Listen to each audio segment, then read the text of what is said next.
But just want to address some flashes coming in on your screens. Remember, this is something that was in the works in order to make REITs and InvITs more attractive to investors. The SEBI was mulling to, relax some of the conditions. What we're picking up right now is that SEBI has allowed REITs and InvITs, has approved allowing REITs and InvITs in order to raise the debt capital, and they've also approved allowing single asset REITs along the lines of InvITs. Not just that, SEBI has also allowed the concept of a strategic investor for REITs. Now, this is part of their move to aim to make REITs and InvITs, as I said, more attractive to investors. So SEBI was looking to relax some of the norms in order to allow the trusts to raise funds via issue of debt securities. So this proposal, which is REITs, which is the Real Estate Investment Trust, and InvITs, which is the Infrastructure Investment Trust, that was placed before the SEBI, and they have gone ahead and taken steps that will allow and facilitate growth of both of these trusts. Let's get on board Vijay Iyer, who's tracking this story. And Vijay, a lot of attempts have already been made to garner attention from business houses for both of these forms of investment. What exactly has the SEBI allowed, and how attractive is it now going to become for investors?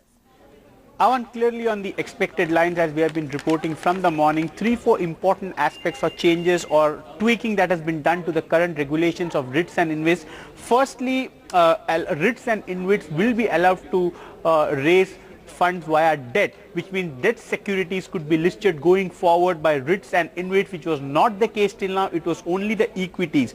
And also the concept of strategic investor has been introduced for REITs. It was already there for InvITs. So on the similar line, a strategic investor could be given stake when it comes to the REITs also. And also the on the single asset, this has been a demand. At this point of time, we need to understand in REITs, you need to have 2 assets under one trust before it could be listed. That has been brought down to 1 asset, which has been a demand by the industry for a long time. And the whole crucial important issue of reducing the equity share capital from 51% to 50%, SEBI says that they need further consultation, and they will have more consultations with the stakeholders before deciding on the same. So on the expected line, clearly the whole objective here seems to be try and give a push to REITs and InvITs as an instrument to raise funds from the market, which has not been the case till now. Hardly we are seeing